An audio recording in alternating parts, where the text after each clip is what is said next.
এফালে নিম আপোনালোকে আমাক গাইড কৰিব বডি কলে নিব কৈছে ঘৰলে নিম আকৌ এম জে ঘৰলে এম জে ঘৰলে বডিটো নিনিম নেকি কি কৰিব এম জে ঘৰলে নিম তাৰ নিজৰ ঘৰলৈ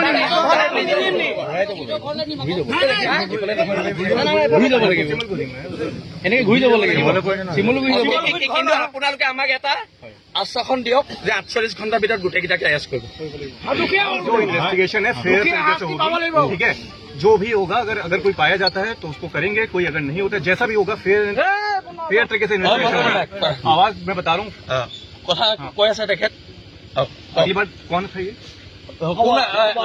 আমাৰ সংগঠনৰ লয় কথা কব ৰ আপুনি নিৰপেক্ষ তদন্ত ভালকে তদন্ত হ'ব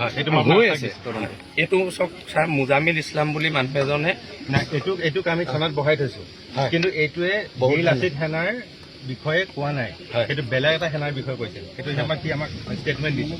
সেইটো বীৰ লাচিত সেনা এইটো মিছা কৈছে বেলেগ ৰ না ভাই তহঁতে কেনে মাতি আছ এইটো কোৱাৰ পিছত আমি যেতিয়া এইটো পালো আমি ল'ৰাটোক ইমিডিয়েটলি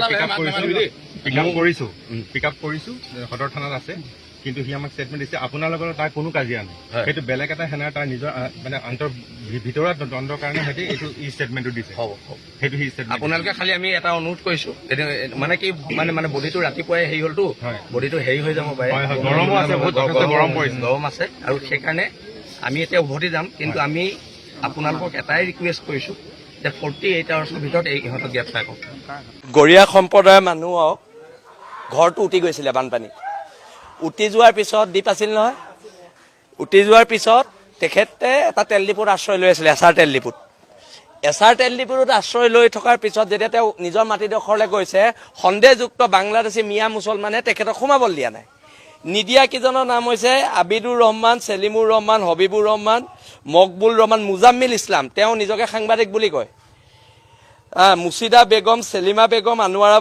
বেগম মছনিকা বেগম আৰু সুবেৰা বেগম এই 10টা নাম আমি পাইছো আৰু মানুহ জড়িত আছে এটা কথাটো হৈছে সিহঁতক কোনে এতিয়া এৰেষ্ট কৰিব অসম পুলিচে যে আমাৰ ল'ৰাটোক যে মাৰি ইয়াত আমাৰ মাৰি যে পেলালে ৰাতি চলে বলে কৌশলে মাতি নি পেলাই ল'ৰাটোক মাৰি পেলালে ঘৰত থকা ল'ৰাটোক এতিয়া অসম পুলিচে কি কৰিব এতিয়া আমি অসম পুলিচলে শিৱসাগৰ এছপিলে শিৱসাগৰ ক্ৰাইমৰ এডিশ্যনেল এছপিলে বিহুবৰ থানাৰ 2 নম্বৰী ছেকেণ্ড অচিলে আমি এতিয়া ৰখি নাথাকিম আক্ৰমণ হৈছে প্ৰত্যাক্ৰমণ হ'ব অসম আৰক্ষী আজি বীৰ লাচিত থানাৰ তাণ্ডৱ ৰূপ দেখা পাব শিৱসাগৰ